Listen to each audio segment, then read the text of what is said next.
Okay. Test 1, 2, 3.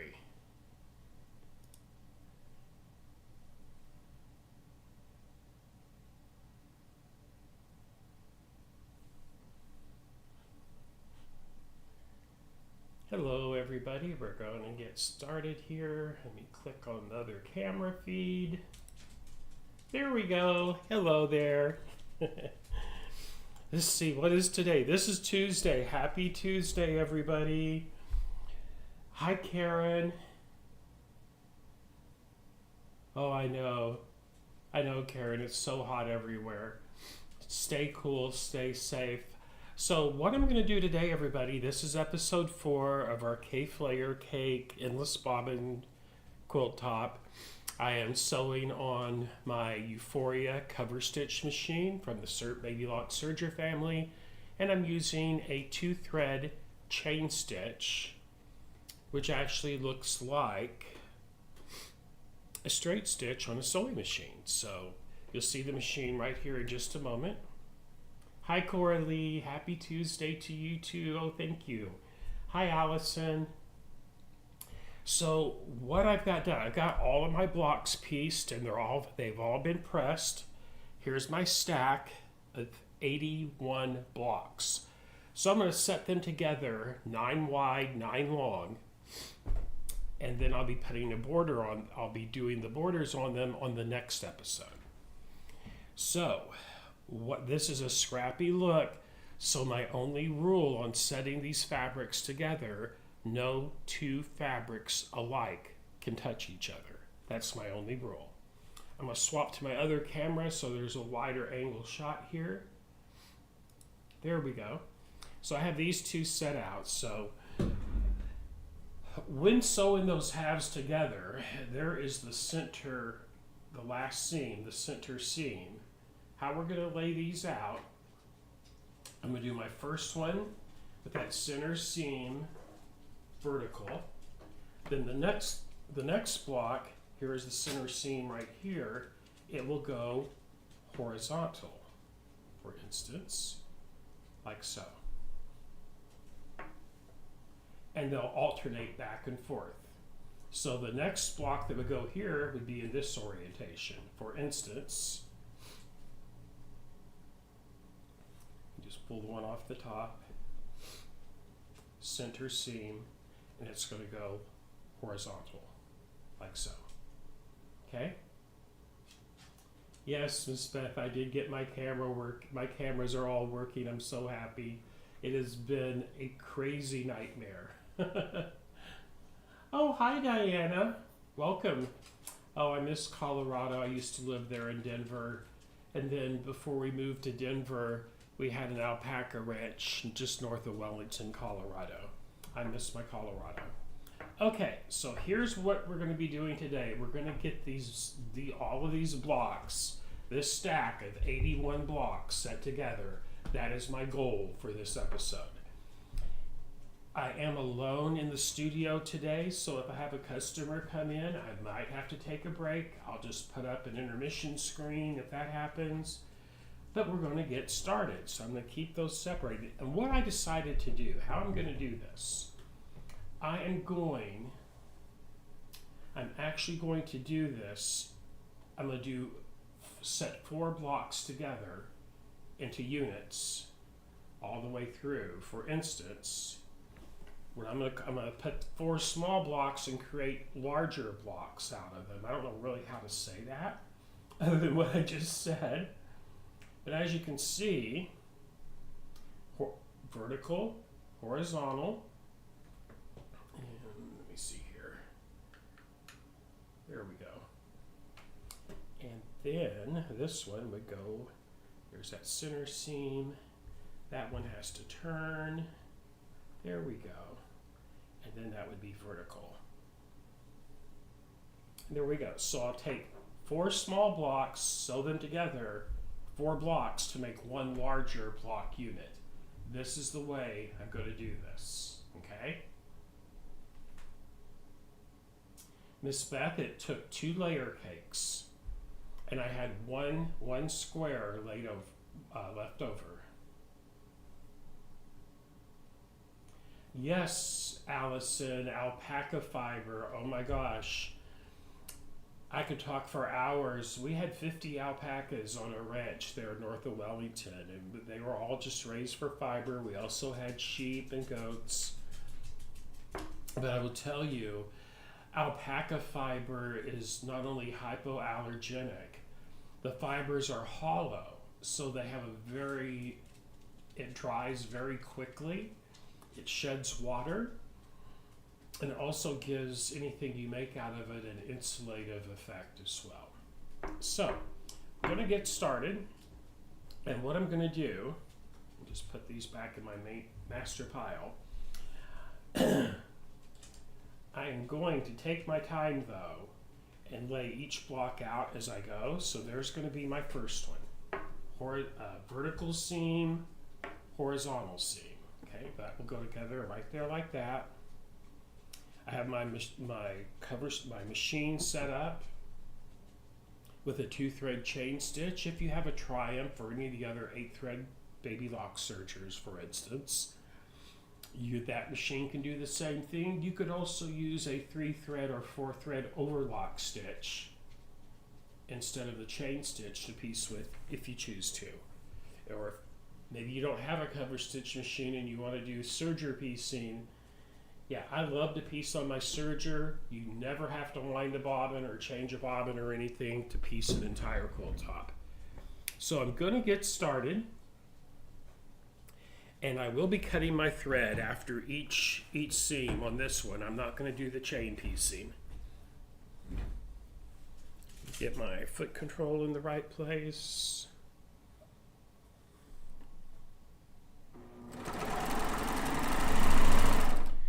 I'm not in no hurry, so I'm not going to rush.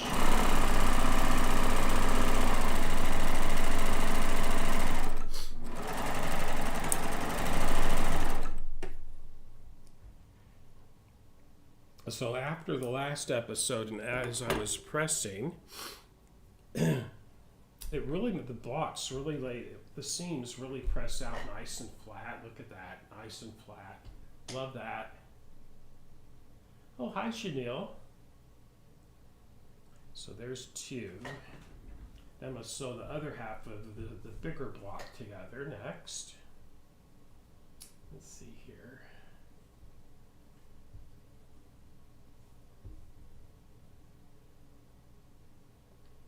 There. So vertical, horizontal. See, you should not have to line up any seam lines. That's how you know you have them laid out correctly. And there is no right way or wrong way. You just do whatever you think looks good. I'm happy with that. So now I'm going to sew this seam together. But when sewing these blocks together, you should never have to match a seam. That is what we're after here.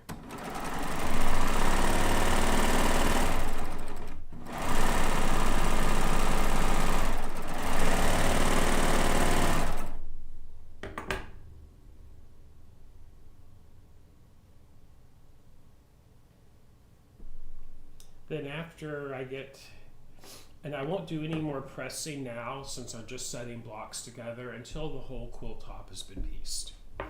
So you will have a seam to match though once right here in the center, because this is the seam where I've sewn blocks together. So you'll always have that one to match, and you can just nest them.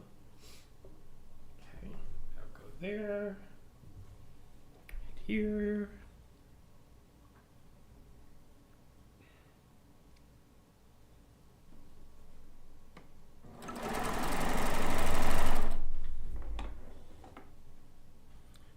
Mouse out of my way. There we go.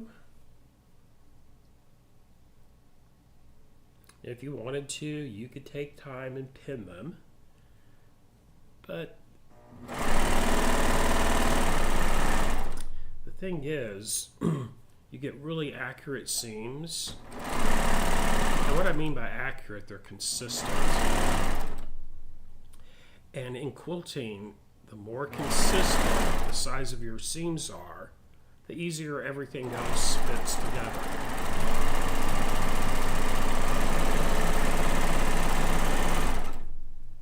Okay, so there is one of those done. I'm just going to lay that one up there, out of the way. And then I just have to make sure that what I'm doing is I will have, this will make 8 by 8, so I'll have to add, my outer edge ones will actually be 3 by 2. But I'm not going to worry about that right now. Miss Beth, the stitch I am doing on this machine right now is a 2-thread chain stitch. So, see, it looks just like a straight stitch on one side, and then here is the chain walking stitch on the underside of it. If you don't have a cover stitch capability on your serger, which is what I'm using right now, you could actually use a 3-thread or 4-thread overlock to do this as well. Okay. I'm going to lay out my next block here. Not going to worry about, I'm not matching anything to this unit. I'm just going for these right now.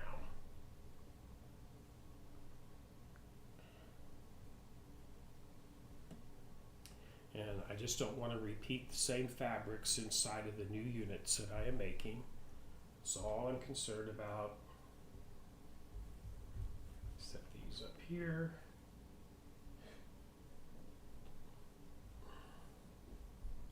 It's in there. That one has one of those in there. That works. I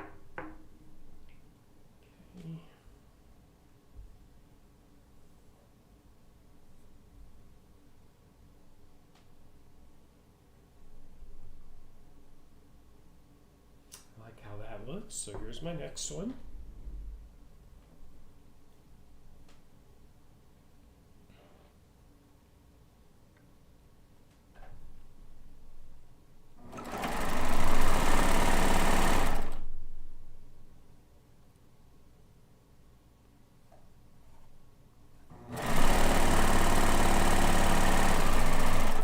I can now just go ahead and chain these two together. Since I'm going to be doing my 4 block units, one unit at a time, this will work because I can keep them in order. They won't get all mixed up and jumbled up.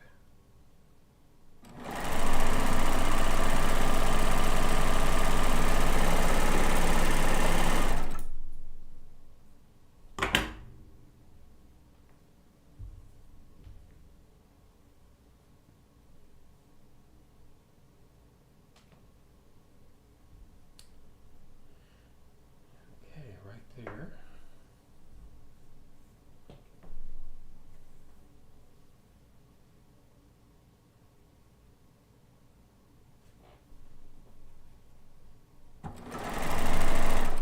And what I'll end up doing is actually piecing this portion into 4s. So I'll have 4 units when I end up. And I'll just go ahead and do one of the corners first here. I'll completely piece a corner, which would be, the first one would be 4 by 4 blocks of the small blocks.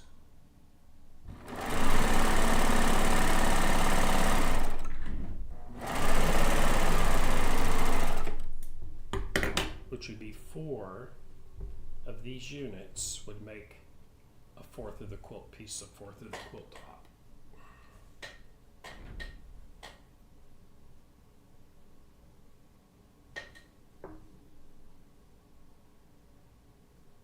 Let's see.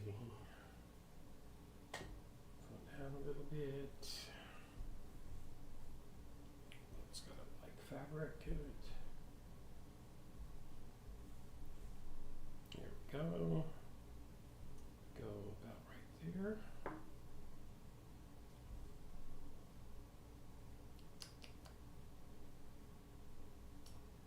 there.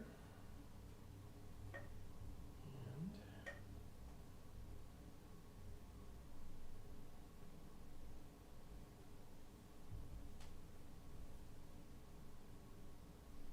there's the next one right there. Okay.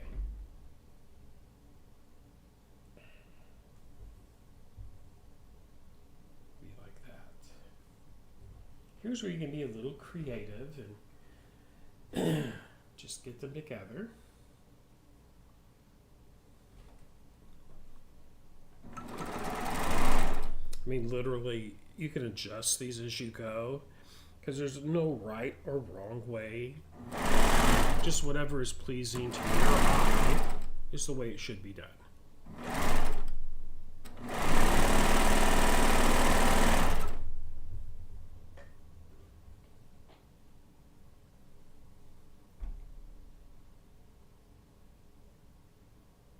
Oh, absolutely, Diana. Any type of quilt block with a nice straight seam to it, you could totally do on your serger. Absolutely.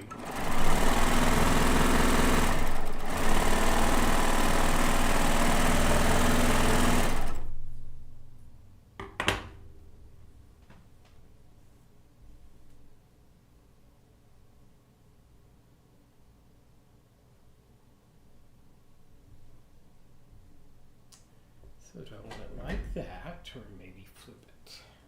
Let's see. No.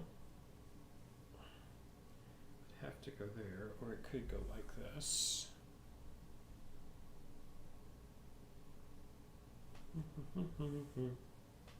It's going to go right here. Oh, you're welcome, Diana.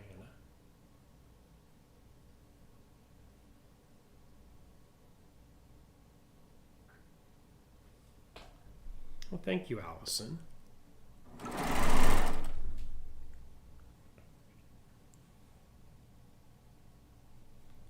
But I tell you, I love piecing on a serger, and not just because of the bobbins, but actually the feed dogs on a serger cover twice the area as the feed dogs on a sewing machine, which to me means you can actually manipulate and control the fabric because of the differential on the feed dogs. So what that means is the feed dogs on a serger, you have front feed dogs and rear feed dogs, and you can make an adjustment that they can feed evenly, or the rear ones will feed faster or slower as opposed to the front ones. Which means if you ever wanted to make ruffles or do pleating, a serger is totally the way to go, because by adjusting the differential, it will just start doing all that fun stuff, pleating and all that.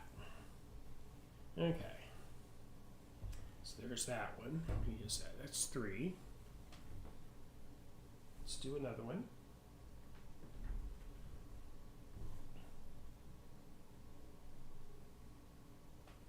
I'll grab one of these that I set aside.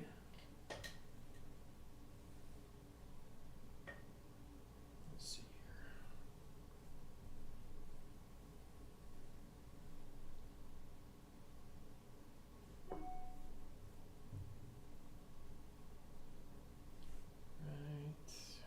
Right there.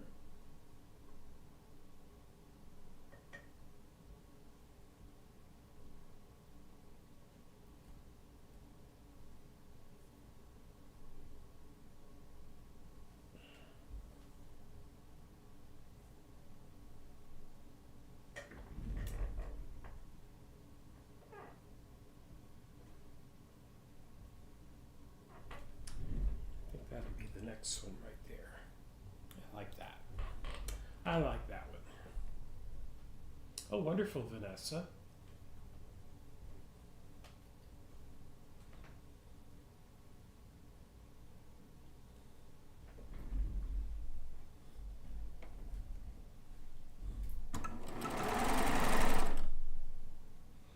And if you're going to make a large one and you're going to use 2-layer cakes, now mine were 2 different layer cakes, but they were both Kaffe, so I know the fabrics would work well with each other.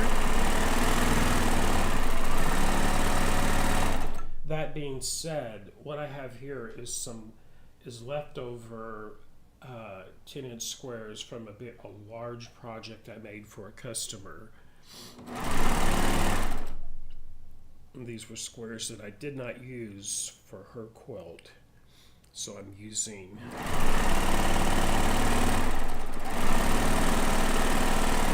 I'm turning these into another quilt top, basically.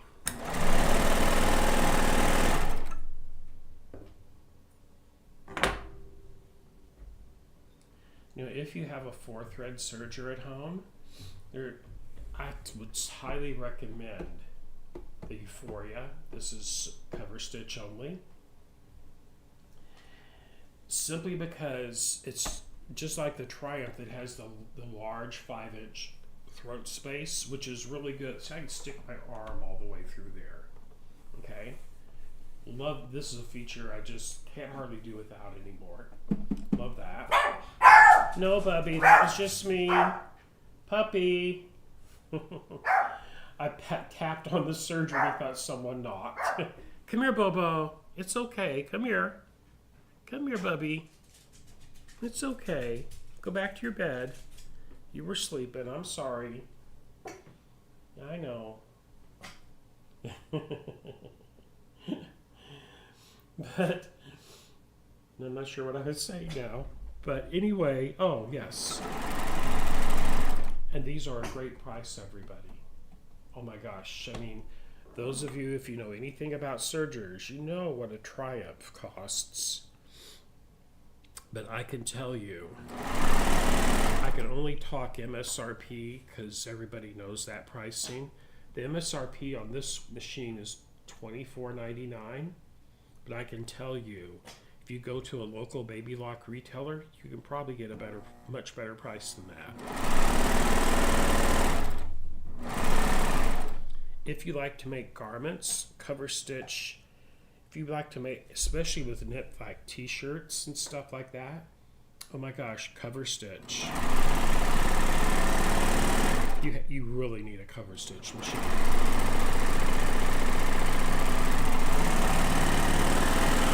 But you can also use it to do thread painting. So much you can do with a machine like this. Or even if you have one of the 8-thread sergers that does both, I have the Triumph also, but I like having this because I always have this set up to piece saw mainly. But let's say that you're going to do some wild thread painting with heavyweight threads. I can have the Triumph set up for one type of stitch to thread paint and this with a different type of stitch to thread paint. And it really has a good flow to it that way. Now I'm going to make a few more. Let's see here.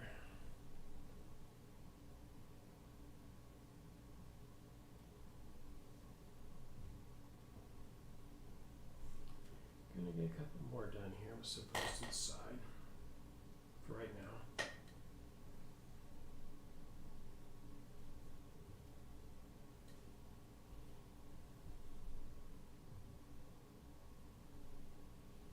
When you see me setting blocks to the side, that means there's the same fabric here as there was here, and that's not what I'm after.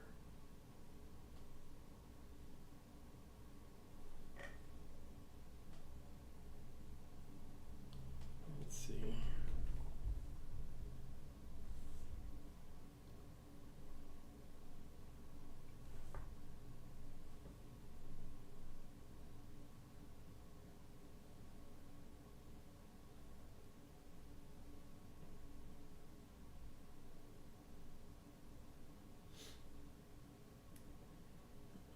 Something not quite right. There we go. Okay. And that would go like that. Actually like this. And this one would go here. So as you can see, you need to lay them out before you sew them together because it's easy to get twisted around. Okay. Do. Yep, that works.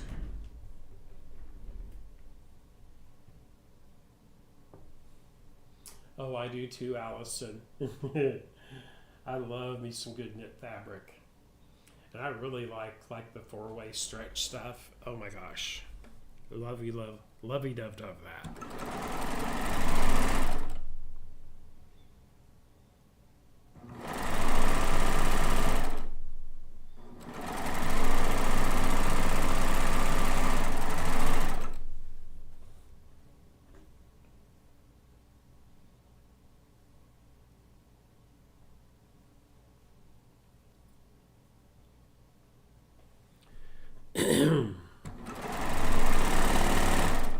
Now this quilt top, without the border, will measure approximately 80 by 81, 81 by 81,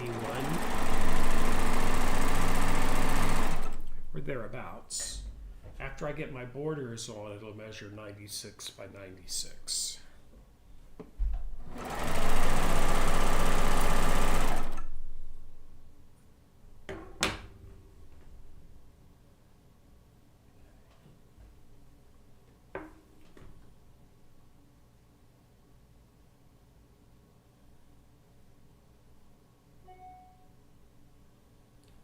Go.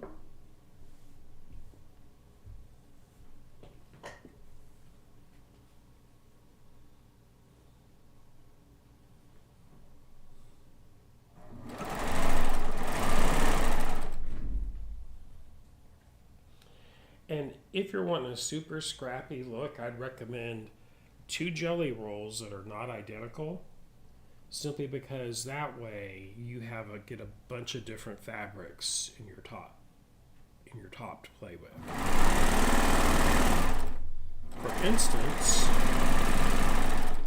this quilt top will have over approximately 42 or so different Kaffe fabrics in it.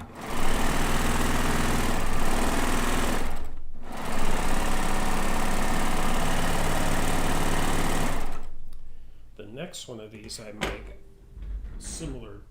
The next one of these I make, because I know I'm going to make another one because it's really cool to do. I will tell you, I'm going to get a couple of Tula pink layer cakes for my next one.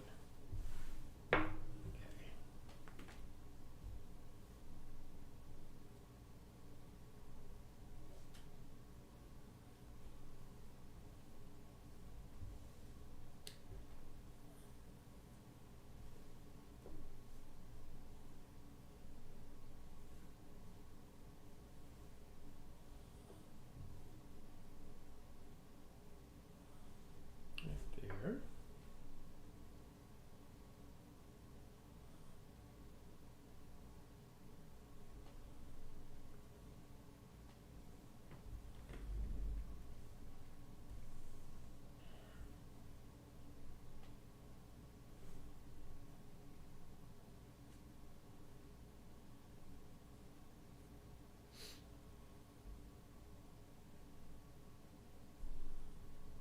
Here we go.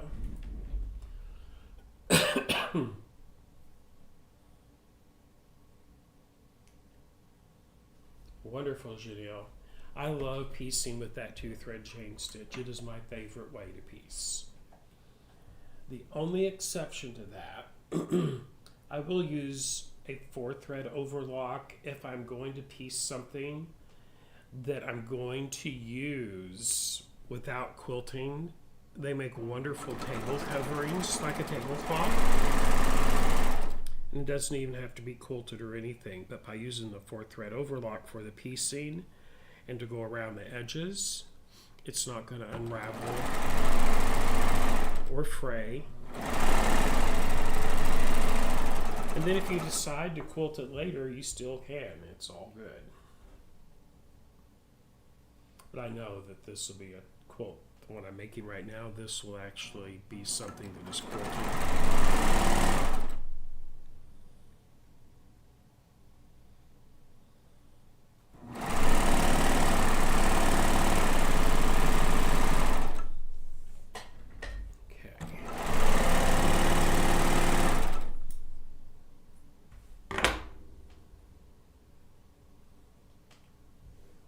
I'm going to try to do as many lives as I can between now and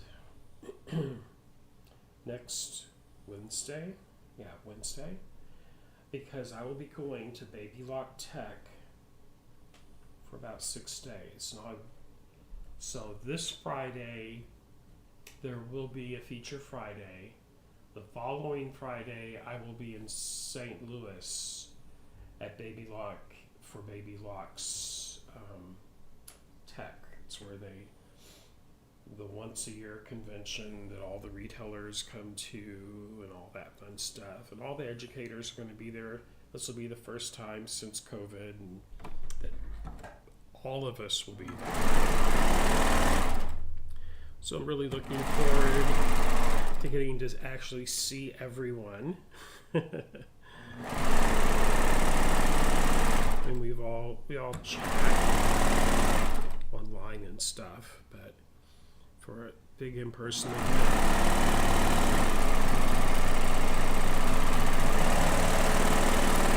really looking forward to seeing everybody.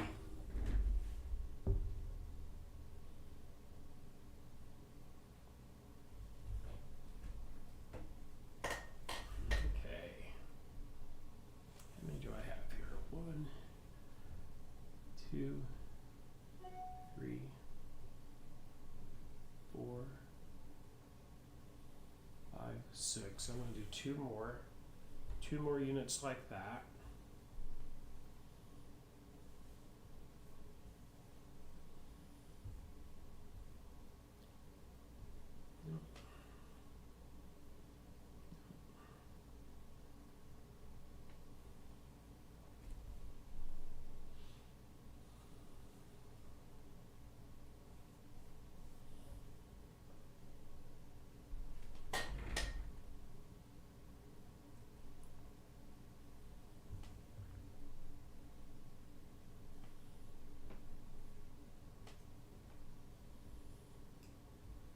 Let's see here.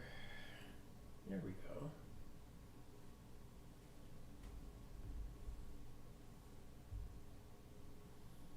There's the next one right there. There is the next one right there.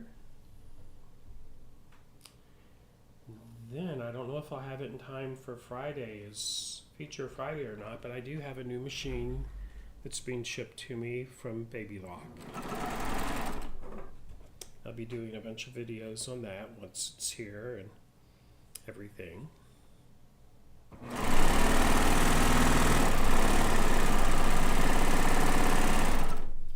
As most of you know, I do all kinds of sewing and spinning and weaving and all that fun stuff.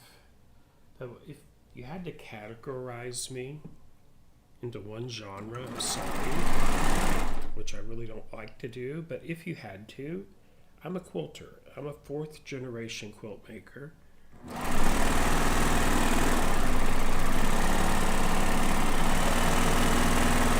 And that is why a lot of my videos have something to do with quilt making, because that is what I do. I have a long arm. I quilt for people. I make quilts. I sell quilts. I make quilt tops. I sell quilt tops. It's what I do. But I also enjoy I love embroidery and garment making and all that stuff. I love it all. But when it comes down to what pays the bills, yeah, my quilt making pays the bills.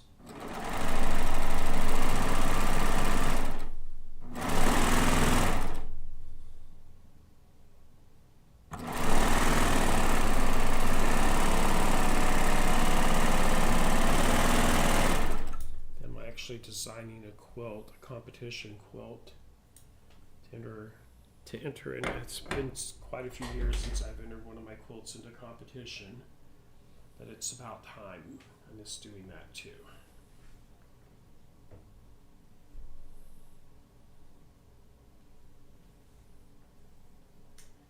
And let's see here. Let's put that one up here. Let's put that. Nope. This one can.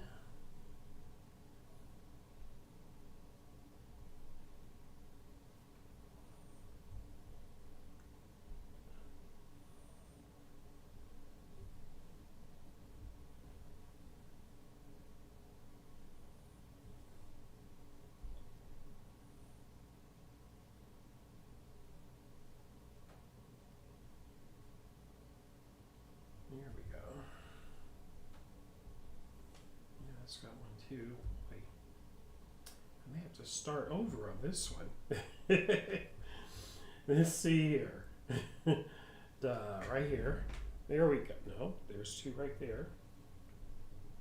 Those two are not one to play well together, so I'm just going to start that one over. That's not working for me. Let's put that one right up there. Love this fabric here. It's really pretty. I'm trying to pull out of my reject pile before it gets too far out of hand.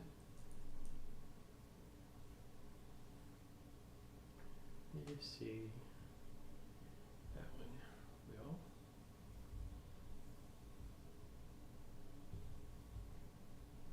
That'll go right there. Then I just need one more. Let's see. Maybe.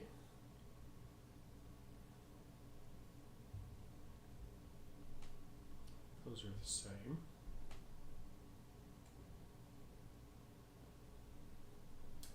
And this one will work though. There we go. Here's one. Excuse me. Okay. Let's get those four sewn together.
Let's do another one.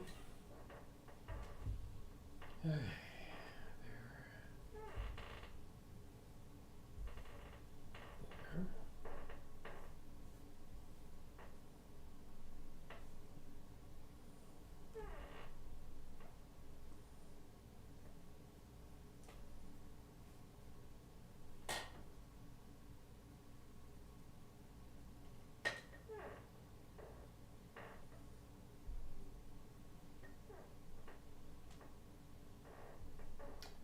Do do do.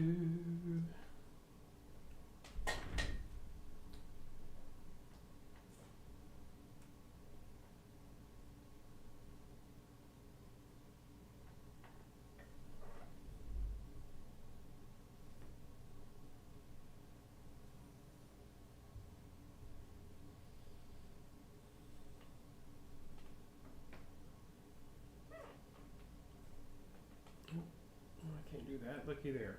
Doubled. No. I almost picked those up and sewed them together. Can't do that. Let's start over. There we go. Let's try this again.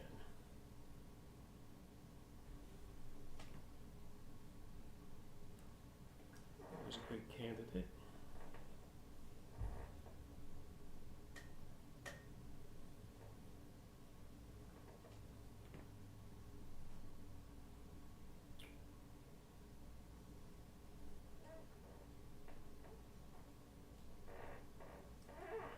I think this one will work, maybe. Yep, that one is going to work. Even though those are the same, that's okay. Okay. Make these two happen.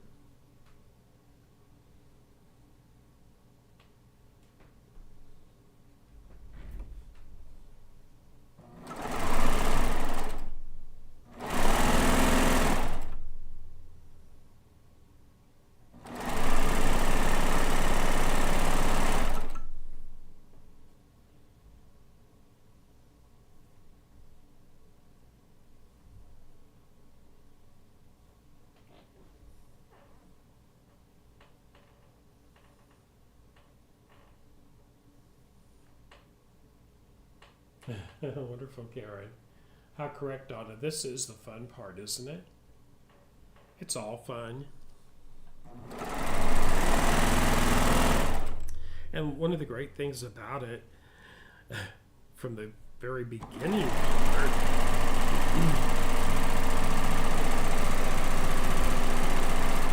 by using those pre-cut layer cakes, that's almost half of the work already done for you. Could you imagine going to a fabric store and having to pick out 42 different fabrics to work together? That would be fun, but it could also be overwhelming if you think about it.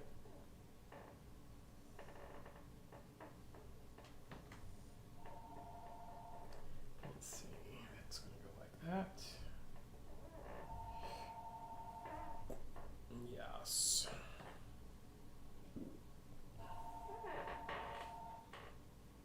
If you hear the phone ringing, it's the shop phone. And today we have already logged in 7 robocalls. That's why when somebody calls, usually it will go straight, it will just go to voicemail, and we work off of the voicemail because I have a tendency to get upset for spam callers. And my blood pressure doesn't need that headache. Okay.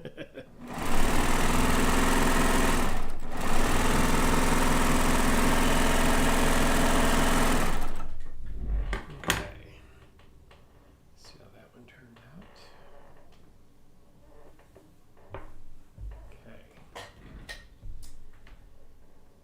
And I know I have more than enough.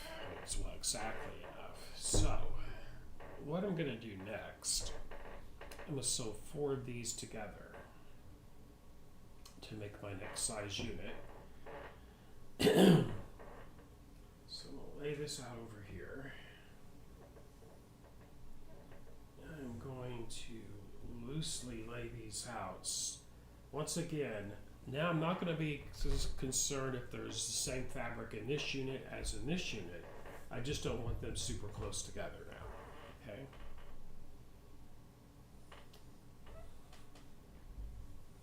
Like here, for instance, those are just a little too close together for me. So I'm going to turn that upside down and try it. Much better. I think I'll hold on to this one for I'll hold on to this one maybe for the next unit. Okay,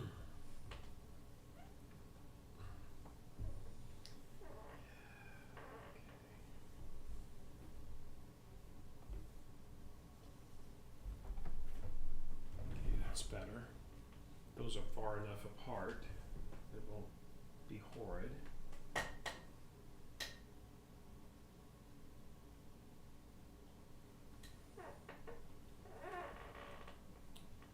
Let's see here.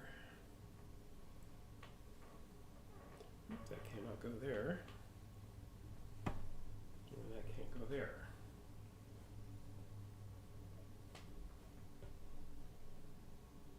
Let's try this one. I need a bigger table. Imagine that. Okay.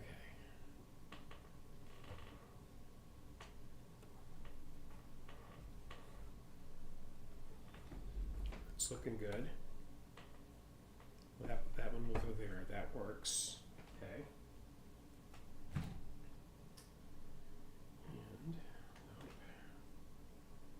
And nope.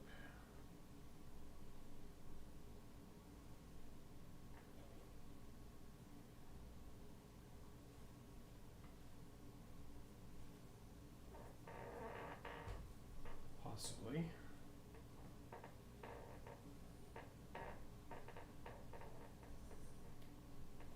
Let's flip it. Nope, that will not work there.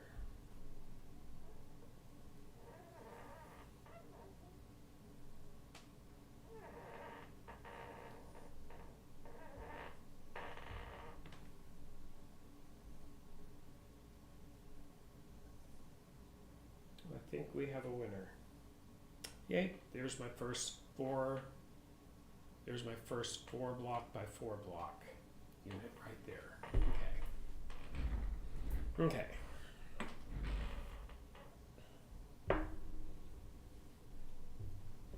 So this unit made.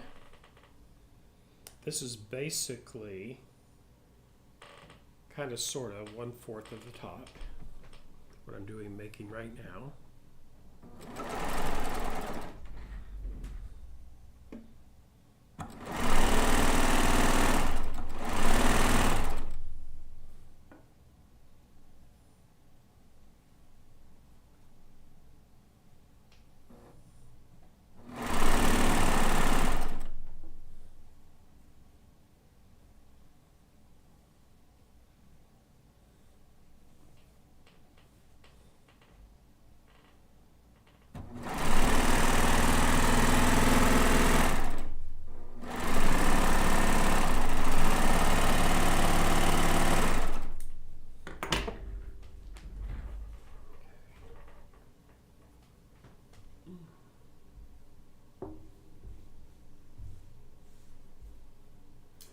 These two get sewn together.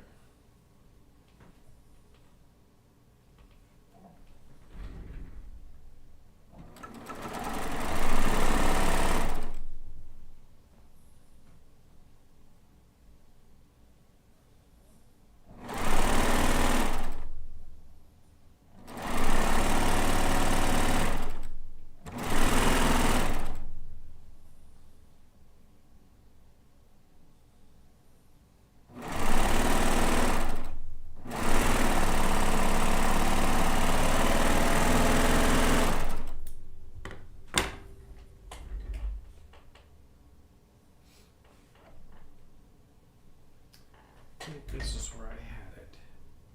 That final seam. You look here. Yes, right there.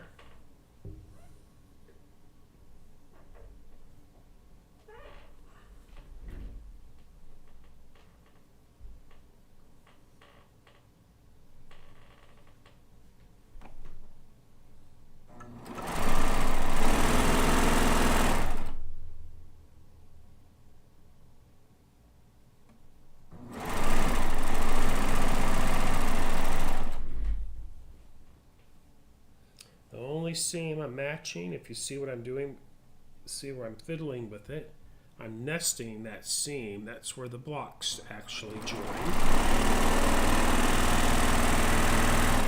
I'm just nesting those seams, finger pressing them down until I get under that big presser foot.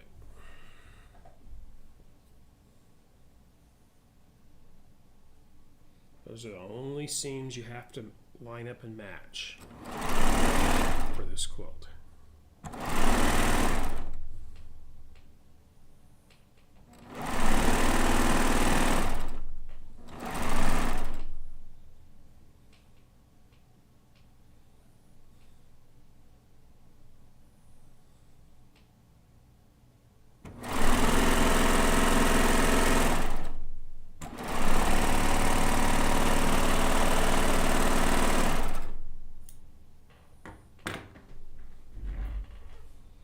Okay, there's 1/4 of it, everybody.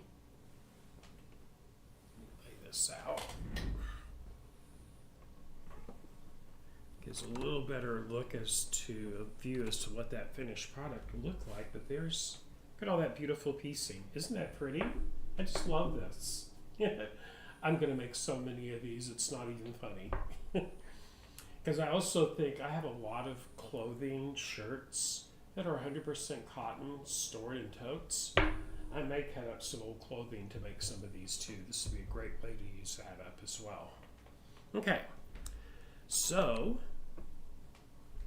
that is actually 16. This unit here is 16 of our original blocks sewn together. Okay, so I'm just going to fold this up and lay it to the side for right now. I'll lay it over there out of the way. I'm going to make another unit just like that. Woohoo! So,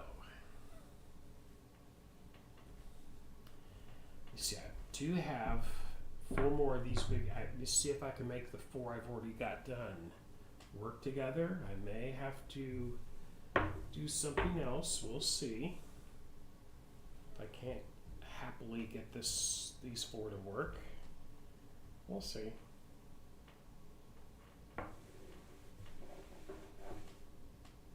Oops. There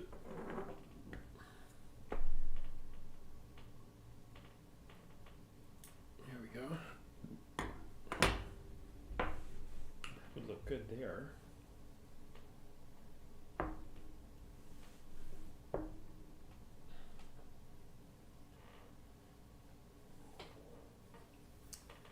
Let me see here.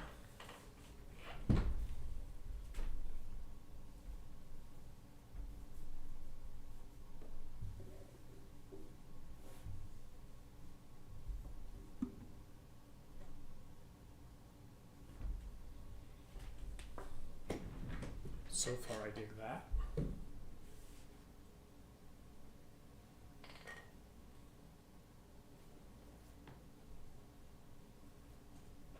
Let's try this one.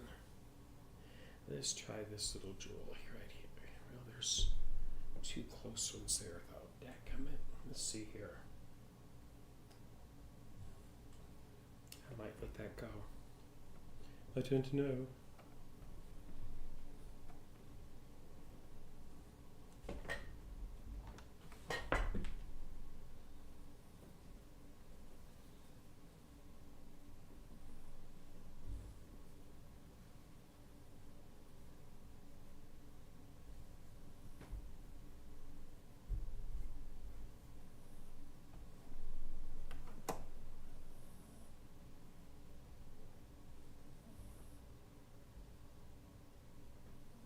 This is going to work right here.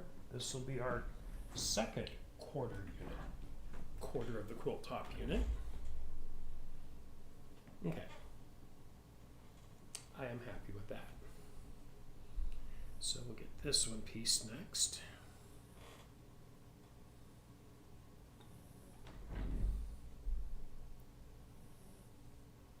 And I can tell you, whether you don't have to use a serger to make this, you could do it on your sewing machine.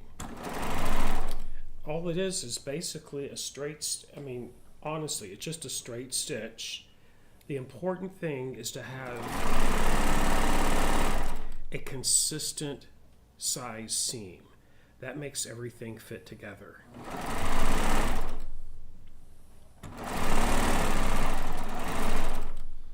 And boy, I got off right there really bad. So I'm going to switch to a different camera because one thing, this is super easy to rip out. Okay, I'm gonna go to a different camera and show you how, with a 2-thread chain stitch, how easy it is to take out a line of stitching. Hold on. There we go. Now, this is where I started my seam, and here is where I ended it. And I just got my seam off a little bit right here, but it's enough that it looks really bad to me. So I'm going to rip it out or undo it. And all I have to do, I hope I can see well enough in here to do this. The other room where I actually do this, I have a big lighted magnifying floor lamp that I use. Makes it super easy to do, but you just want to separate that chain. There's just 2 threads. See here, I've got that separated. Let me get hold of both threads. This one is the chain side. This one is the straight stitch side. Now watch. I'm going to pull the chain side, and I just pulled out that whole seam. Super easy to do. Now that whole seam has been disconnected. Look at that. Super easy. And what you do, you can't do it. It won't happen at the beginning where you start sewing. You have to separate it where you end at. And then they will pull apart like that. Now, by leaving a tail, let me go to one that has a tail on it. Even if it's at least a 1/2 inch, see there's about 1/2 inch or 1 inch chain. Look, it's not going to pull apart. So that's one thing a lot of people love about using the chain stitch, the 2-thread chain stitch on a cover stitch side of a machine. Super easy. You could use it to baste with if you wanted to, because you saw how easy it was just to rip out that whole seam, and you don't have a bunch of little tiny threads. You just have one long thread to contend with. Love that. Okay, let's go back to here. I'm just going to re-sew that seam and concentrate a little harder and not let it get out from under my foot like I did with that one. I just want my seam to be I want it more consistent than what that was going to be. That's all.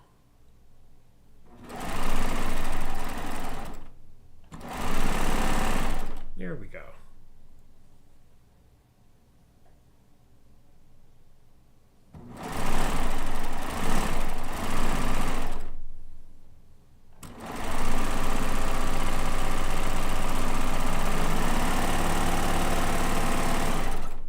Anyone asked, no, you cannot do that with an overlock stitch.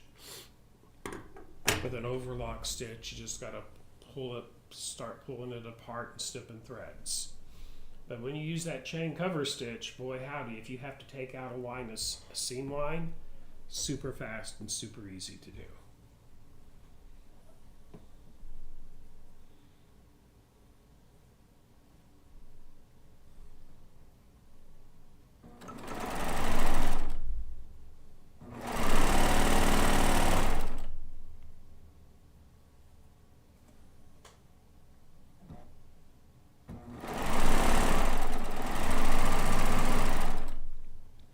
And I'm using like a dove gray thread for my piecing. I tend to do that whether I'm at a sewing machine or a serger type of machine. It's my go-to color for piecing.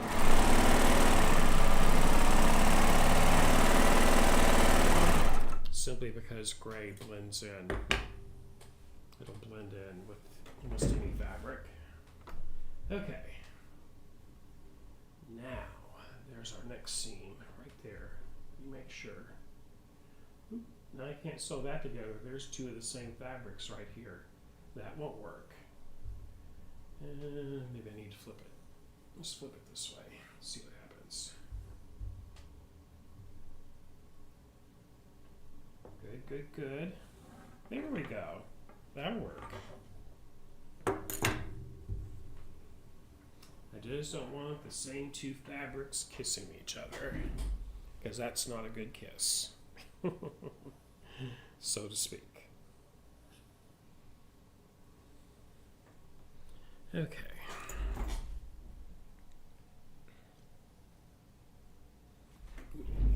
Adjust my zoom a little bit here.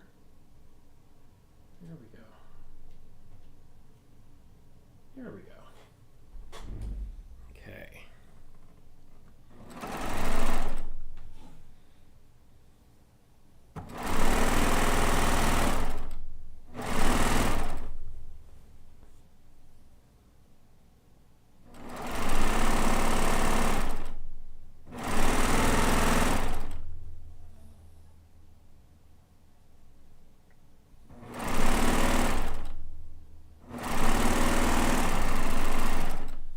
Kaffe is over here just a snoring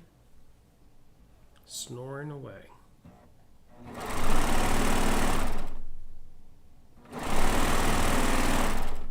He's on his little couch. He has his own couch, his little dog couch.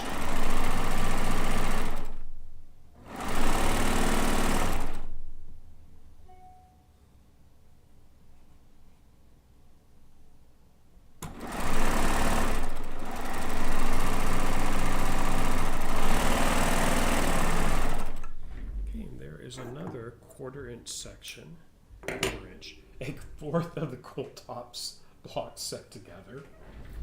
There we go. Check that one out. Woohoo! Back that camera out. Oops, wrong way. Here we go. I'm gonna let that sit there for just a second. I'm gonna get me a drink of my water.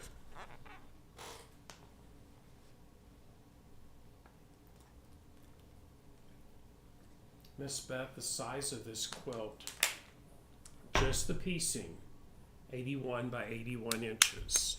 But I'm going to put a border on it. I'm going to have a solid inner border of this fabric right up here. This fabric here will be like a 2.5 inch strip all the way around. Then I'm doing piano keys around that. So, what I'm going to use for my outer border, it goes to a different camera. This is a Kaffe throw quilt top I pieced out of one jelly roll of his fabric. So the other day while I was sitting here, I had an epiphany. I'm going to cut my border strips out of this. I'm going to cut it like this, and it's going to have a 6-inch border of this all the way around the outside edge of it. That's what I decided to do.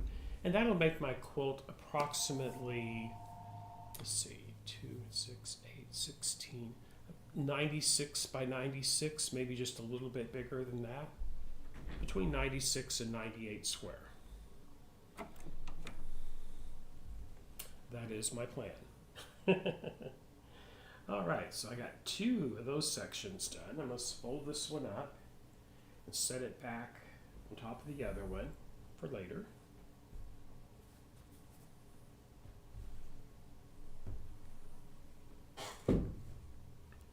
And now I need to piece some more units like this. One right there. I'll put that up there. Let me swap back to my other camera. Let's see here. Here we go. Now I'm going to start laying out some new blocks. Just keep on keeping on here. Okay.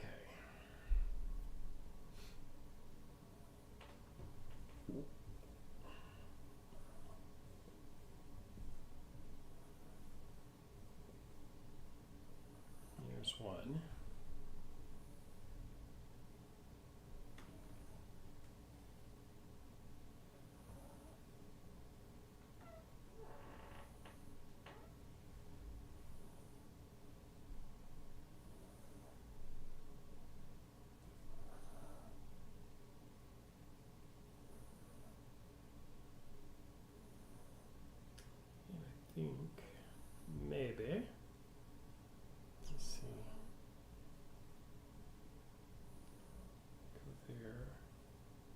that won't work. If I put this one over here,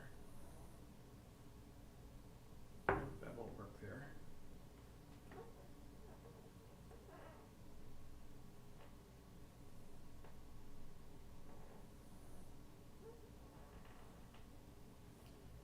This one will.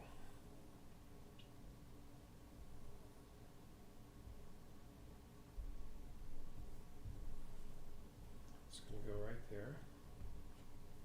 Okay.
If you've been watching this series, note I've done all this piecing without having to wind a bobbin or insert a fresh bobbin, which I just think is just so totally cool. Okay.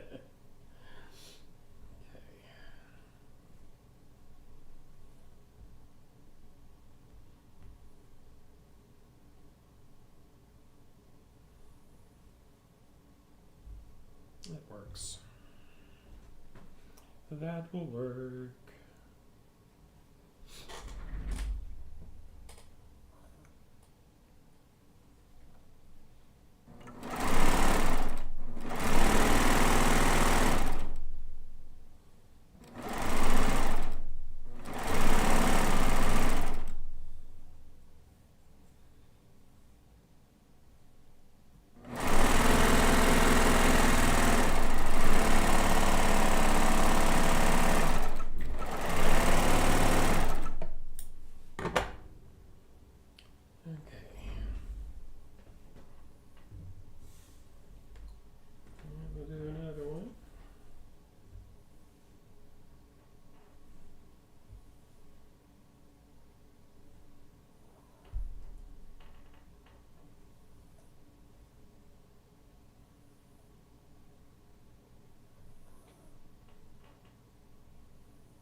Okay.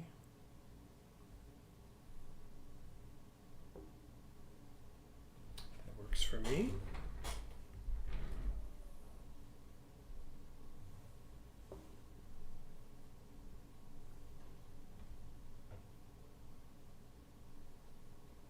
Sure, Vanessa. Hold on just a second.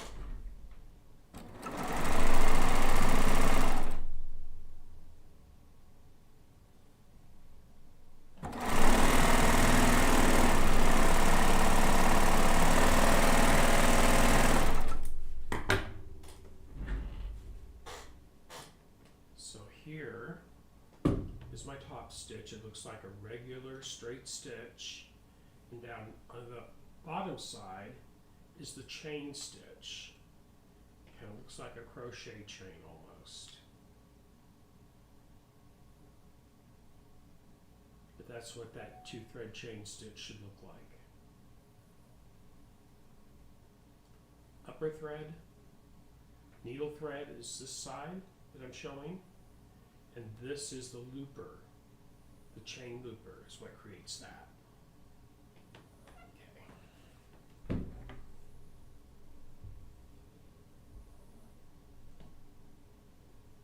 And this one.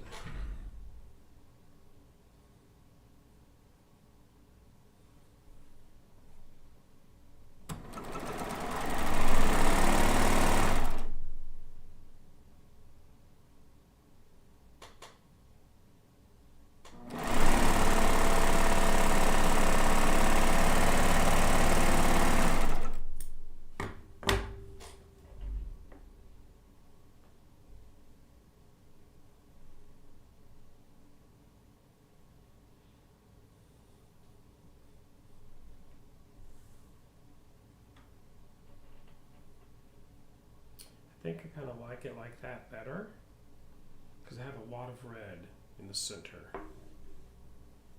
Let's see. Yep.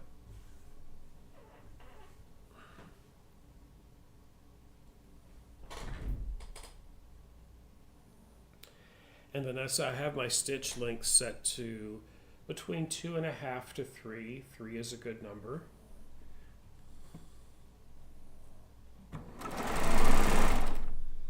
If you have it too short, it's going to bunch up and not lay flat. So 3 is a good number for the stitch length.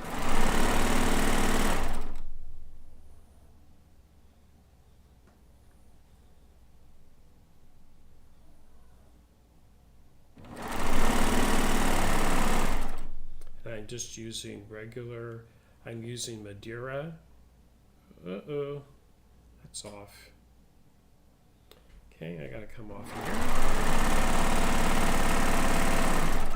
I knew I was off because there was a seam that was going to have to line up that I shouldn't have had to have lined up. Let me see here. What did I do? I sewed the wrong sides together. So, not to worry with this. Let me swap this camera. You'll get to see me rip this out again. Okay. So here is where I started serging, up here. Okay, here is where I ended off. So where you stopped, you want to take that chain and you want to separate those threads from that chain.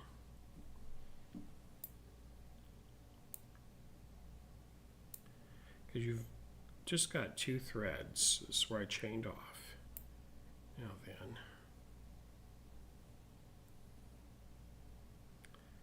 just trying to get in between those 2 threads on the chain, not the seam.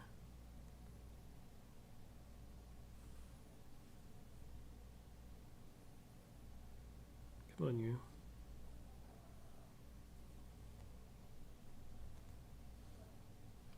You can run your fingernail along that chain, it'll help loosen it up.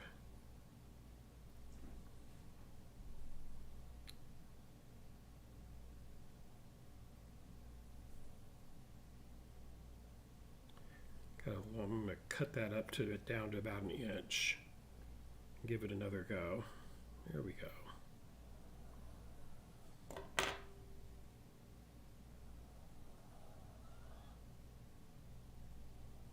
Come on, you.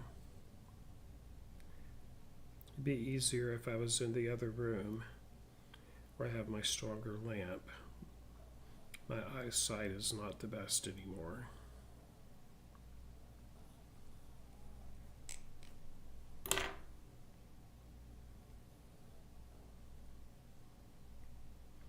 You gotta have those 2 threads separated so you can hold one of them while you pull on the other one.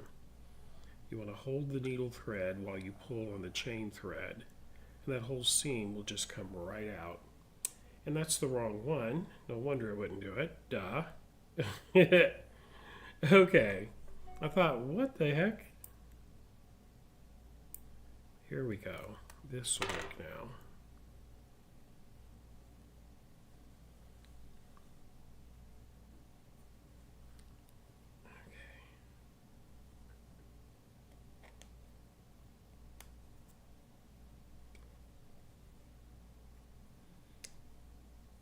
You should hold the needle thread, which is the side that looks like the straight stitch, and pull on the opposite one.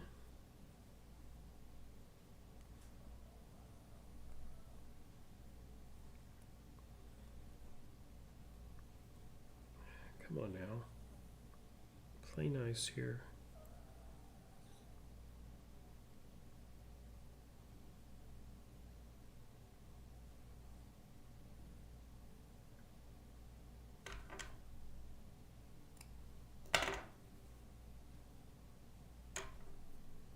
There it is. Or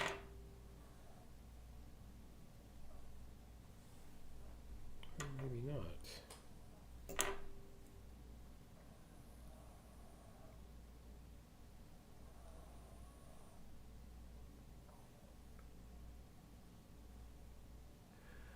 Come on, you.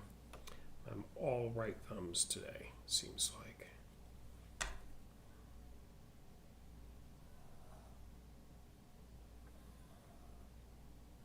It is so easy. It was so easy earlier. I just can't hardly see what I'm doing. There we go. Did I do it?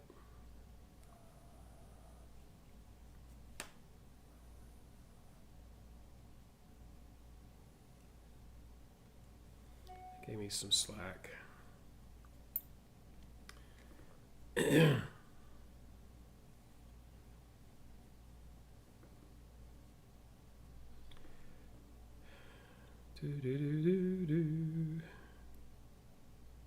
There we go. One pull. Once you get a hold of the right thread, everybody, it just comes all off in one long piece. Look at that. That just ripped out that entire seam. Okay. Now then.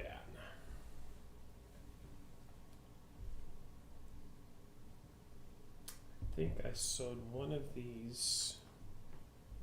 No.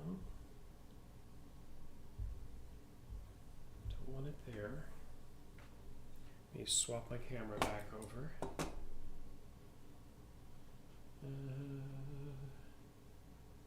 There we go. Okay.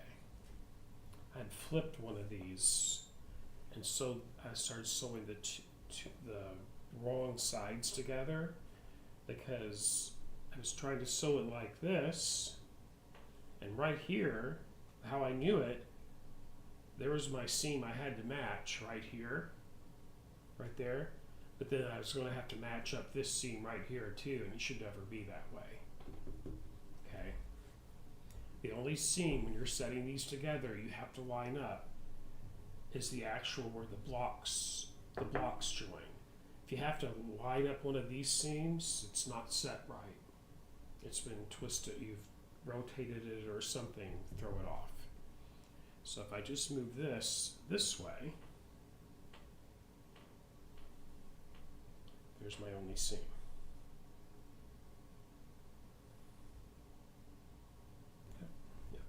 Okay, now it'll work. It is super easy to rip out when you can see what you're doing.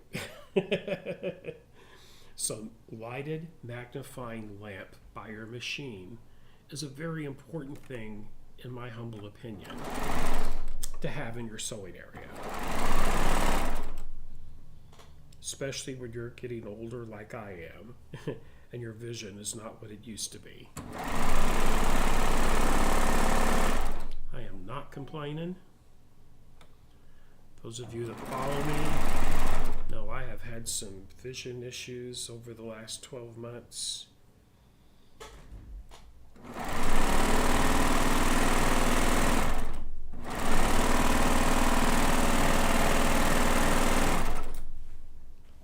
had three eye surgeries over the last 12 months, and boy howdy, I think they're wanting to talk about doing maybe another one in December. So I don't like I did not cope well with having it done the last time. I'll just leave it at that. Okay, there's one done. Yay. Woohoo. I deserve a drink of water after that. Sip of my bottled water here. Woohoo!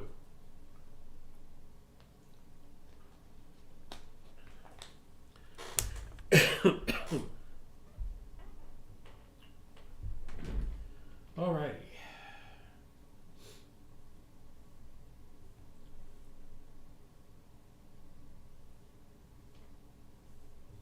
Nope.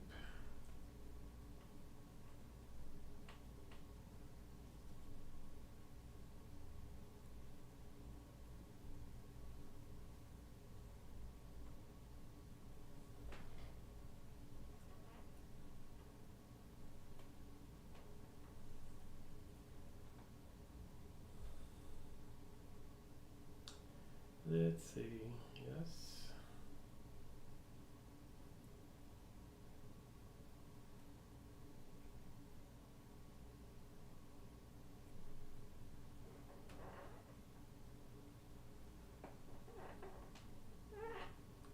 just have to be a little bit of fabric repeats in some of these. Like there's the same, but they're far enough apart it won't hurt.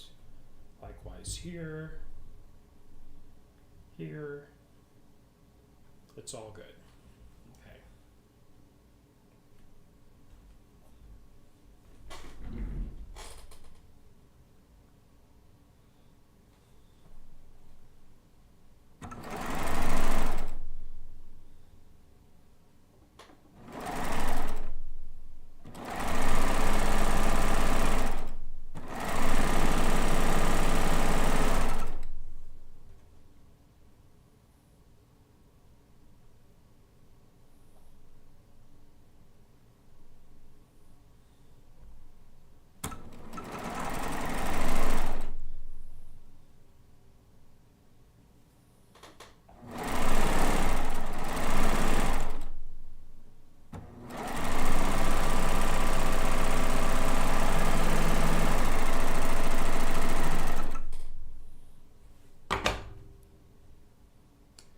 Yes, they were very unpleasant, and I will tell you, I was really afraid, concerned that I was going to lose my vision, especially in my one eye that's worse than the other one. But that doctor did work a miracle. I will say that.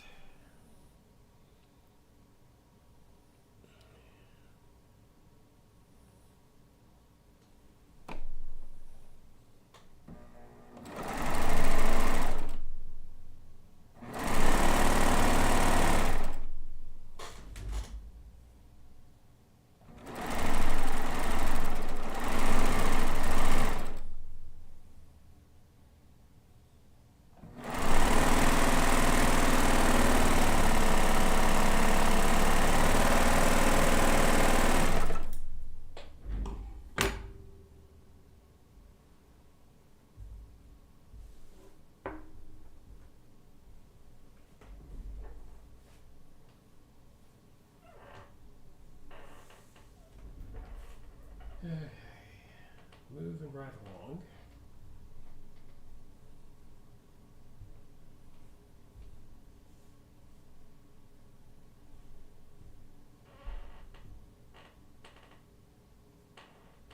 Moving right along. Okay. There.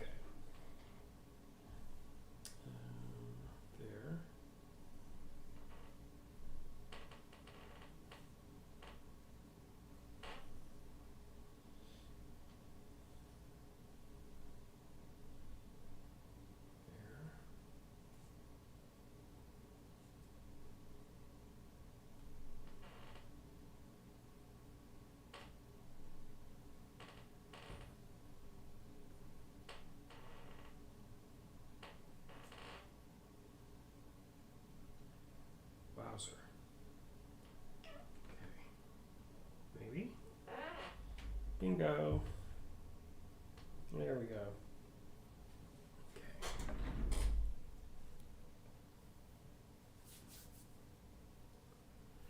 Okay. Okay, let's get another unit made here.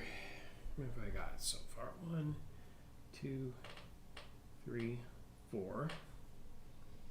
I've got 4 more of those to make.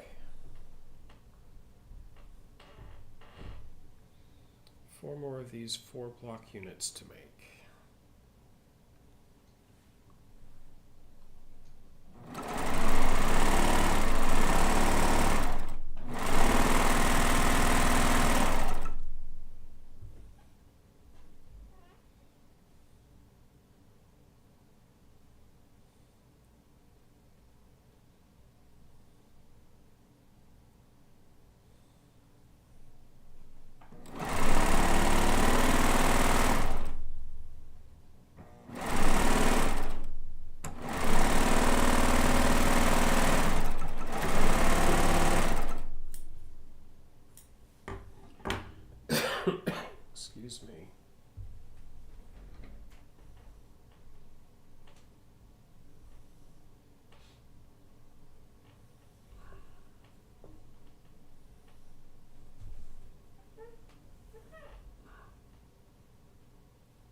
Haskell laid out here.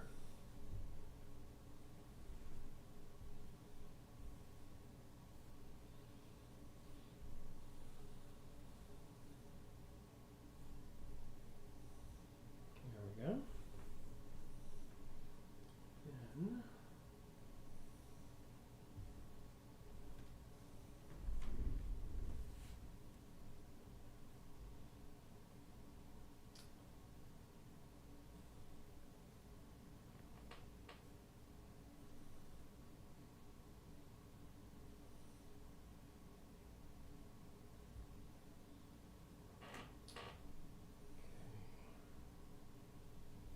And smooth this one over here.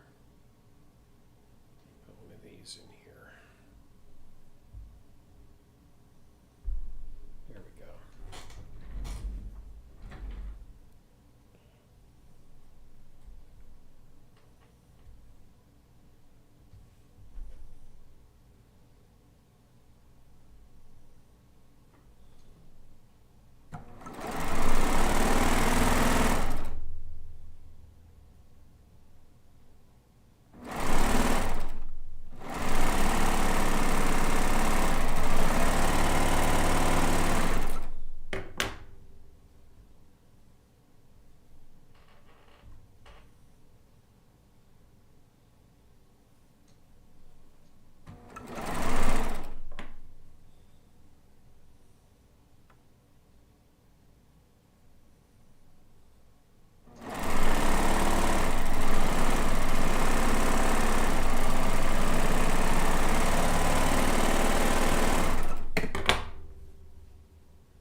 What I really like about this setup here, this pattern, if you want this pattern, is that while it looks complex, once you get it all pieced, it's really not.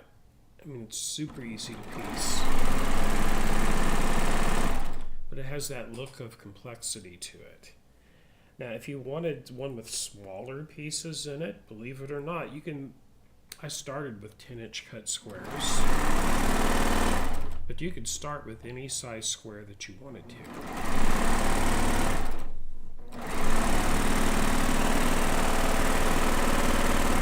For instance, think of what a 5-inch charm square would look like cut up into something like this. I will probably make one of those. There'd be twice as much,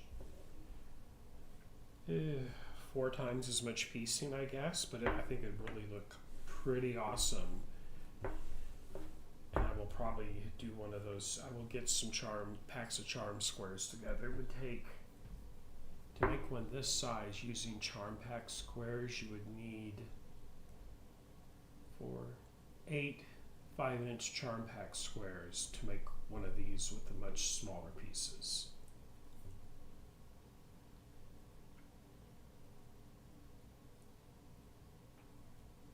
Oh, thanks, Linda. Actually, I ended up not going. I wasn't feeling well, so that's why I did not go. Mike went, and he found it didn't cool off like it was expected to here, which is why I was going to try to go. But he found oyster mushrooms, chicken of the woods, and some chanterelles. So I have been cleaning those. I spent the day cleaning those yesterday, and we're going to be having them for dinner soon. But yeah, mushrooms, he got a pretty nice haul of mushrooms. There's probably enough for 4 messes easily. Let's see here.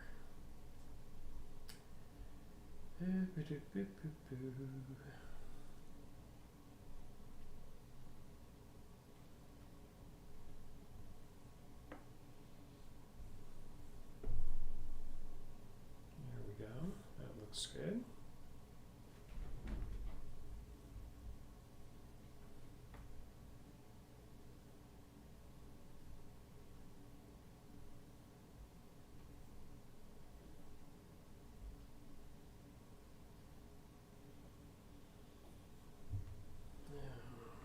Not that one. How do you do that one if I put that over here? I'm talking to myself out loud. Oh my goodness. It may be. Nope. Maybe. Bingo, bingo, bingo, bingo. There we go. There's that one.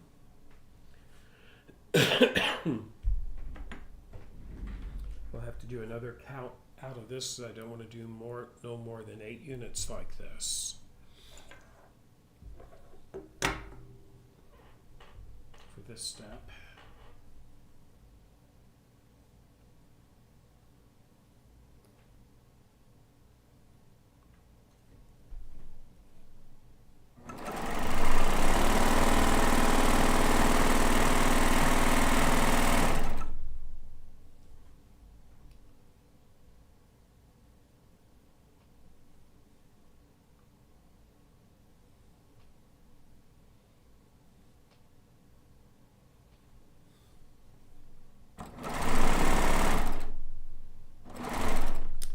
Spent this morning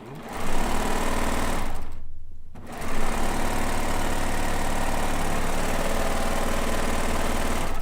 worked up the estimate for a big drapery job,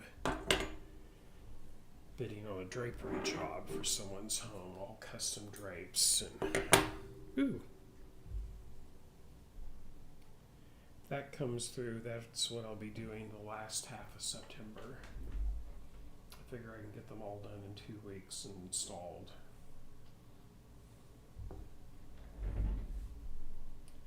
Let's see here. Ooh, something does not look right here, everybody. What did I do? I may be ripping out seams again. Right, that would be right. That would be right. And that would be right. God, something just didn't look right for some reason.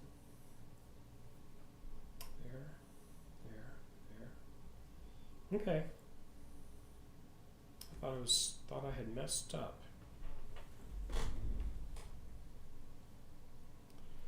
Yeah, but it's going to take, just to give you an idea how big this job is, it is going to take 50 yards of 54-inch wide lining fabric just for the linings.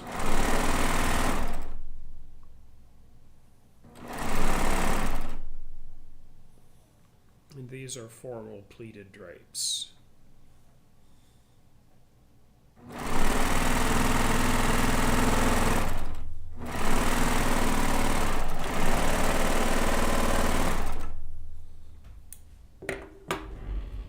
Bedrooms, dining room, and kitchen. And then possibly they'll add on for the living room as well. We'll see. But that's going to be a huge job. Luckily, I have good equipment to do it with. Whew. Okay, let's see here. Let me do a count. 1, 2, 3, 4, 5, 6, 7. One more. One more.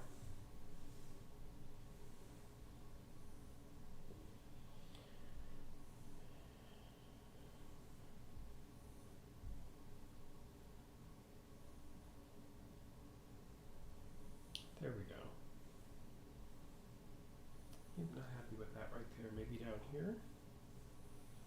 Maybe down here. Okay.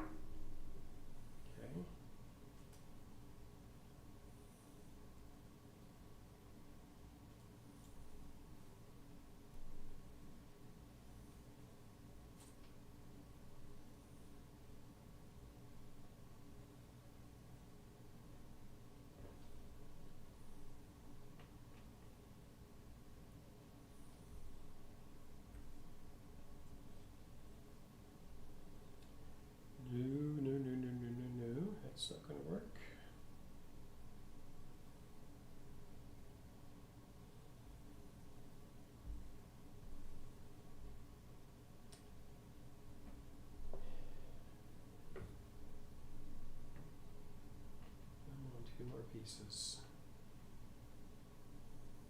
Here we go.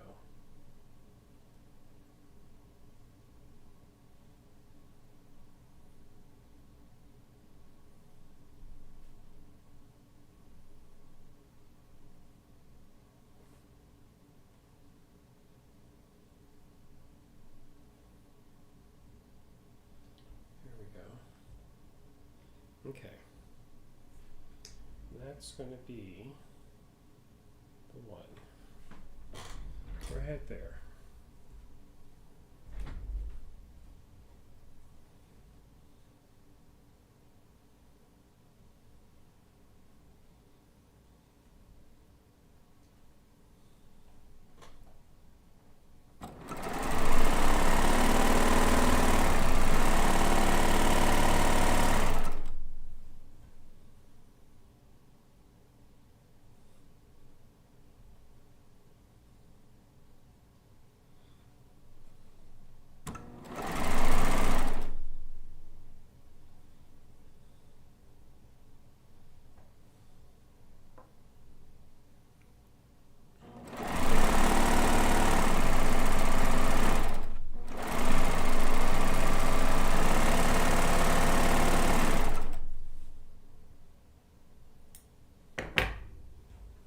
Yes, Vanessa, it is a big job.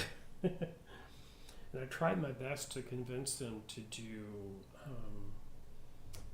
for the lining, to do something that would be more, oh, did I mess up? No, I didn't, right there. I wanted to use a foam-backed lining that would give them some, is that right? That would give them some insulative capabilities, because there's not a lot of trees around the home that it's going into, but nope, just a more lightweight lining. So it's their drapes, not mine. I always have to tell myself that. But they're all linen, and all the drapes are linen. Could be linen.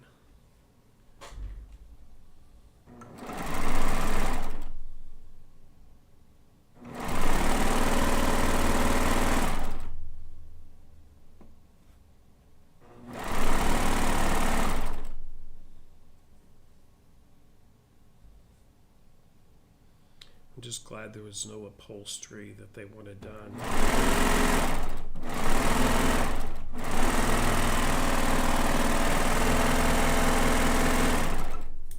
I can do it, but boy howdy, it makes me nervous doing upholstery.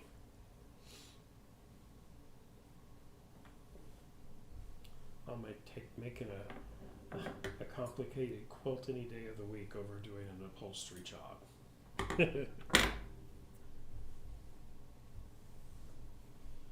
Okay. And yes, I did mess that up. There should be a big square right up there. So yes, I'm going to rip that seam out. Ooh, got talking about that, I got all flustered. Okay.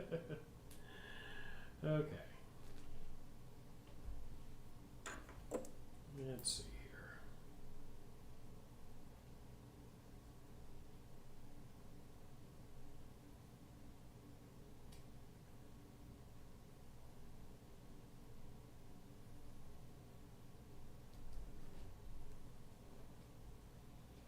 There we go. Got it easy on that one. There, that whole seam completely ripped out, all in one long thread. There's my seam thread right there.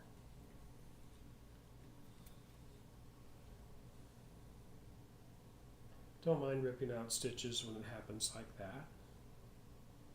Not a bit. When you gotta pick those stitches out, yeah, that's not fun.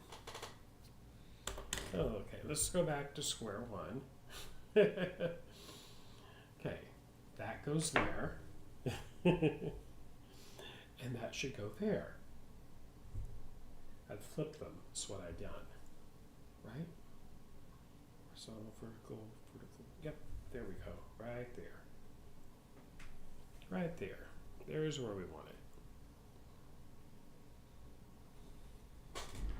That's where we want it.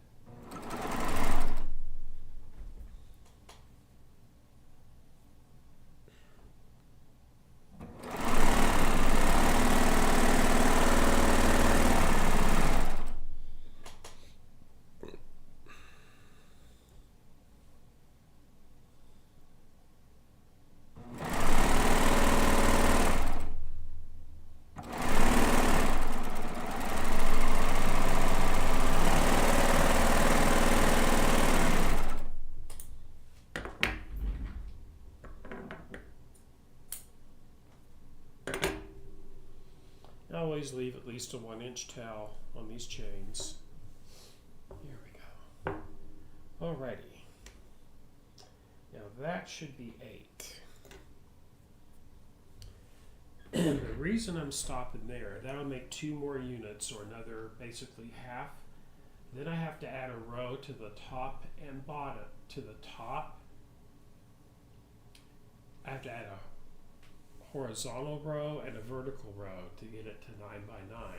What I have pieced right now with what I pieced before and all of this, that will be 8 by 8 blocks, and I'm going for 9 by 9. So I'm going to set all of these now together into 4 by 4 units, just like before.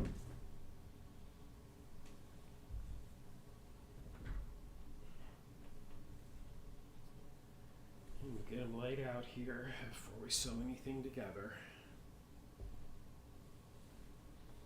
And my big thing here, I just don't want 2 of the same fabrics butting up right there. That looks good.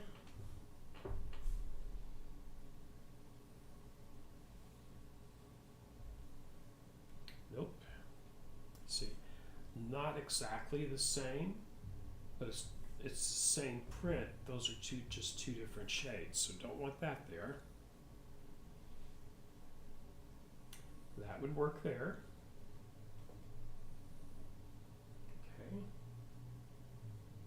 Okay. It's okay, Bobo. It's okay, Punky. That's all good. Out up this way. And that's all good. So there's my layout for that unit. Alrighty.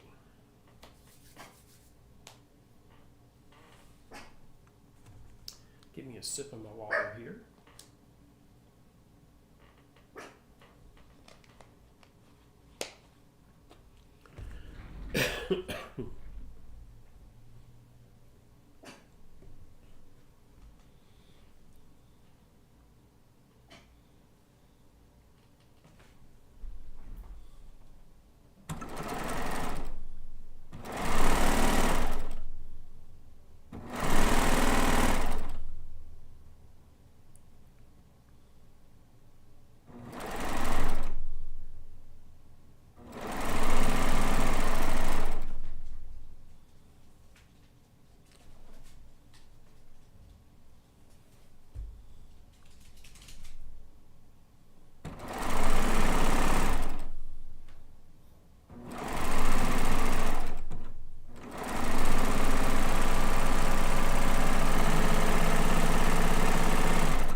Okay.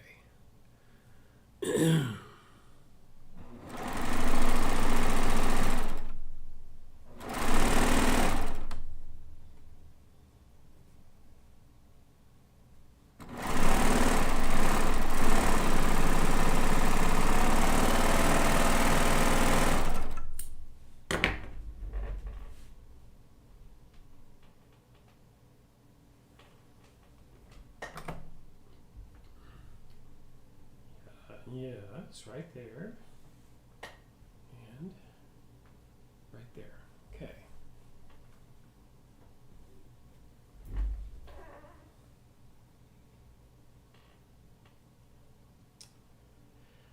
Woohoo! This is my third unit of 16 blocks.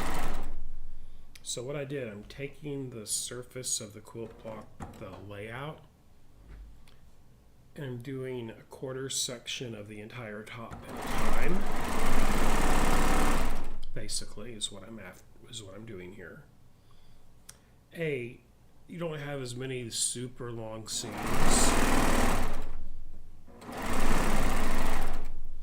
It's a helpful little thing, even if whether you're doing it on the machine like I am or on a sewing machine. I'm using the cover stitch serger machine.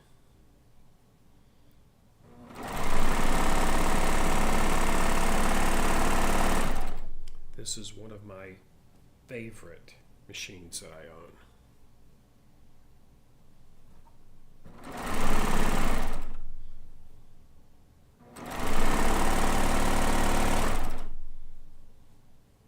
Love this machine.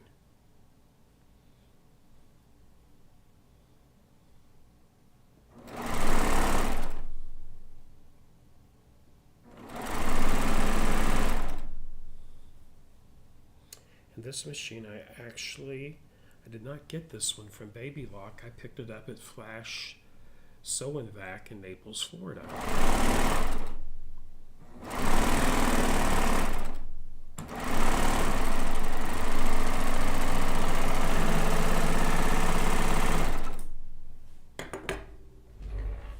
There doing a serger workshop, and they happened to have one of these left over that they brought in for to sell for the event, and I decided just to bring it home with me. I adopted her and gave her a new home. Okay, so there's that one. I got one more to do. Ooh, look at that, isn't that pretty? It's gonna be such a beautiful quilt. I get this folded up right now.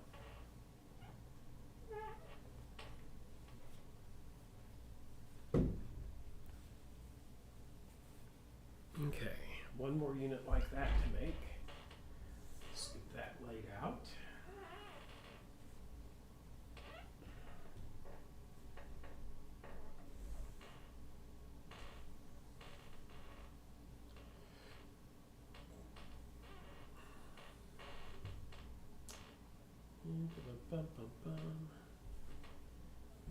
Maybe like this. No.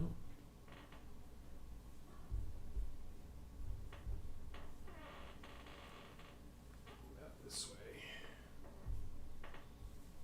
That would work. There we go. That would totally work right there.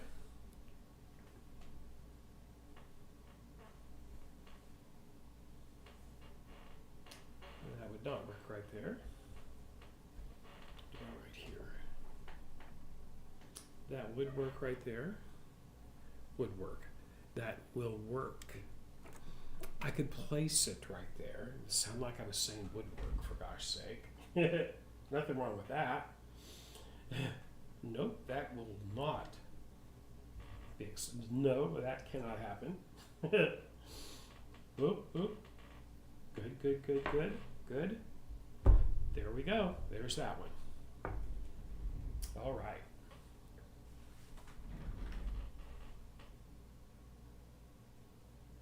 Oh, absolutely, Vanessa. You could do table runners. You could do placemats. Oh my goodness. This would make beautiful bags. Totally would make beautiful bags. You'd even make a beautiful quilted jacket. Oh my gosh, think of that. Okay, let's get these sewn together.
do do do do.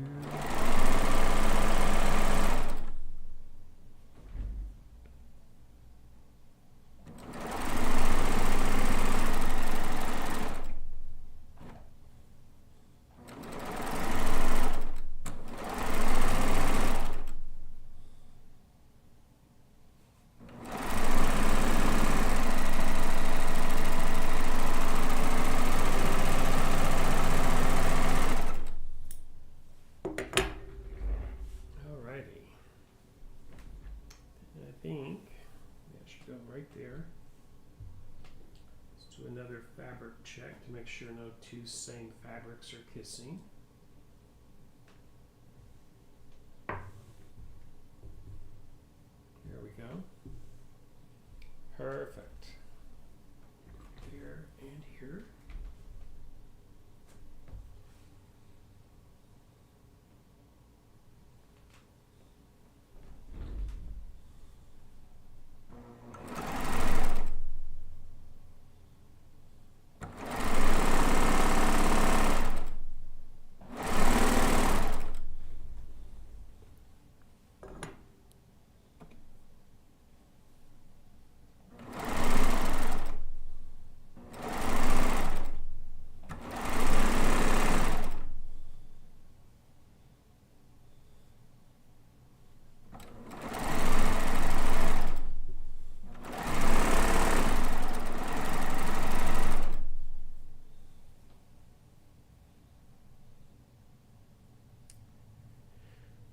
Okay.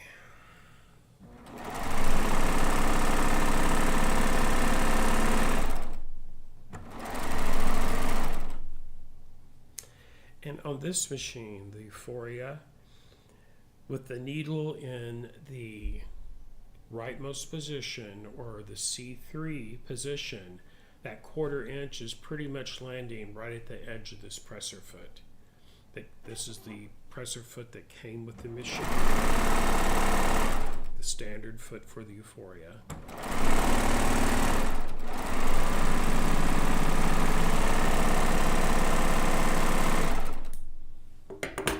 Okay, let's check this one out.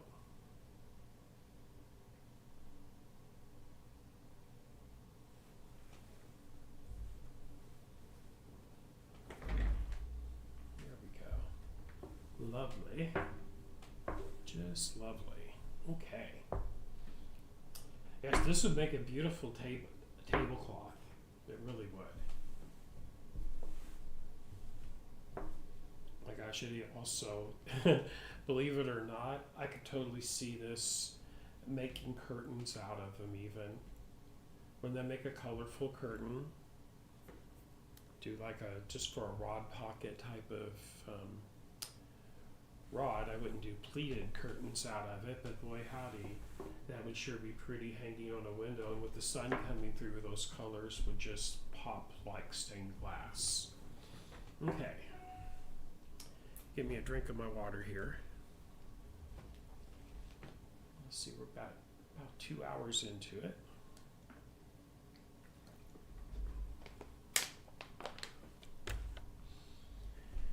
So, the next thing I've got to do, I've got to lay this out. I'm going to do it on my design wall. I'm debating whether to do that in another episode, because this one's getting pretty long. I'm trying not to do 3 and 4 hour videos lives anymore. In general, simply because my back can't take it.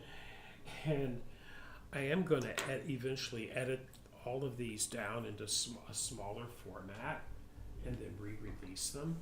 So this is raw video. This is the way I'm looking. This is raw and unedited. But I will edit it all down so it can be more of a tutorial than what it is right now. I guess what I'm trying to say, what you're watching right now, you're watching me shoot video that I will use in a tutorial here in my YouTube channel. Okay, there's that. That is all done. So, trying to think how I'm going to do this. I could create two halves with these 4 units I have done, and then join them with a row of blocks. Yes, this is live right now. Oh, you have a beautiful name. And I'm not even going to try to pronounce it because I don't want to put it. Nakashima? Is that correct? What a beautiful name. Yes, we are live. You are watching me live right now, live and unscripted. Because trust me, if this was an edited video, you would not see any of my boo-boos in it. Okay, so there's that. I'm going to come around here and I'm going to swap my camera out. Let me think here. I tell you what, everybody, I am going to call this one, and I will be back on tonight. Tonight to finish piecing this all together, and I'm going to show you how I do set that up on my. Oh, thank you, Juliana. So, yeah, I will be back on tonight. Oh, thanks, Vanessa. What I'm going to do, I'm going to call this one a wrap. I gotta stretch my back, everybody.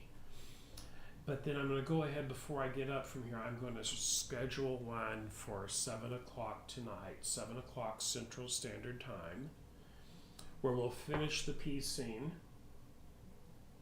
But I'm going to show you how I'm going to use my design wall to figure out, because where all of these are going to join, I'm going to have to add blocks in between it. So I'm going to lay it out on my design wall so I don't accidentally put 2 of the same fabrics right next to each other. I hope that made sense. But I should have, let me see, I should have 8 and 9. I should have 17 blocks. And I'm just going to do a quick count before we even go any further to make sure I indeed have 17 blocks here. Okay. 1, 2, 3, 4, 5, 6, 7, 8, 9, 10, 11, 12, 13, 14, 15, 16, and voila, 17. My math was right. Yay! So there's my remaining 17 blocks. So I'm going to sign off. Oh, thank you, Donna. Everybody have a wonderful afternoon. I'm going to rest my back and prep the design wall. Let me show you what's on my design wall right now. Hold on. Boop, boop, boop. Would be this camera. There we go. Hello. So here's my design wall, and this is actually a small quilt top I pieced from one jelly roll of 2.5-inch strips of Kaffe fabric. So it'll coordinate with what I got. I'm using this to cut out. I'm going to cut out long strips this way, and that will be my outer border. Okay. Thank you, everybody. Have a wonderful rest of the day, and I will see you tonight, 7 Central Standard Time, which would be 8 o'clock Eastern Time, or do the math, 5 o'clock Pacific Time, if you're here in North America. Okay, thank you, everybody. Okay, I'll see you soon. Bye.